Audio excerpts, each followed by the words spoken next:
নমস্কার, কেমন আছেন সবাই? এনআরবি নতুন একটি রান্নার ভিডিওতে আপনাদের স্বাগত। আজ আমি বানাবো সুজির উপমা এবং তার জন্য নিয়ে নিয়েছি একটা আলু, কিছু গাজর এবং কিছু বিনস।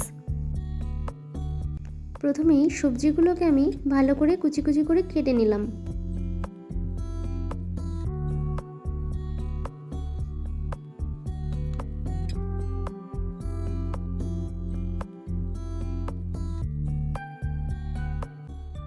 ঝালের জন্য দুটো লঙ্কাও নিয়ে নিলাম।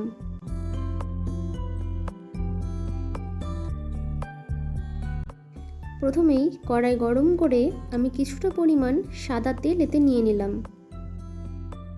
এর মধ্যে আমি কয়েকটি বাদাম ভেজে তুলে নিলাম।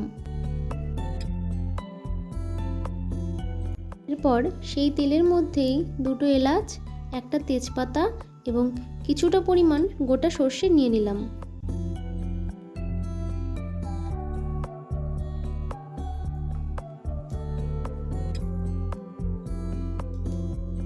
মশলাগুলো একটু ভাজা হয়ে এলে এর মধ্যে কেটে রাখা সবজিগুলো দিয়ে দিলাম।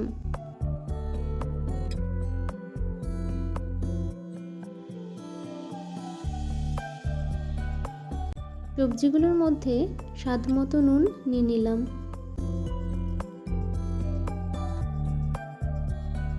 দিয়ে কিছুক্ষণ নাড়াচাড়া করার পর আমি সবজিটাকে ঢেকে রাখলাম। সবজিগুলো ভাজা হয়ে এলে এর মধ্যে নিয়ে নিলাম সামান্য পরিমাণের হলুদ গুঁড়ো।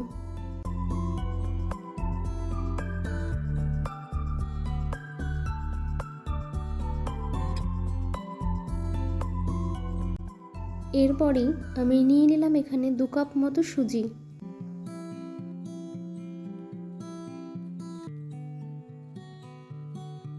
সুজিটা দিয়ে ভালো করে নাড়াচাড়া করার পর কিছুক্ষণ পরিমাণ ঢেকে রাখলাম। এরপর সুজিতে কয়েক ফোঁটা করে জল দিতে লাগলাম এবং ঢাকা দিয়ে রাখলাম।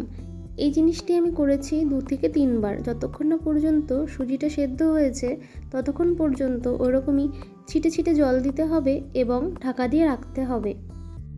এবার আমি স্বাদ মতো একটু চিনি নিয়ে নিলাম।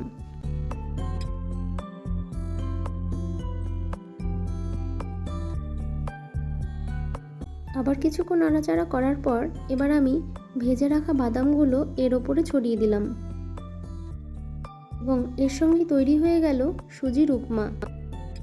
এরকমভাবে সন্ধ্যায় কিংবা সকালবেলা টিফিন করলে তা খুবই মজাদার লাগে। সবাই ভালো থাকবেন এবং জানাবেন ভিডিওটি কেমন হয়েছে। ধন্যবাদ।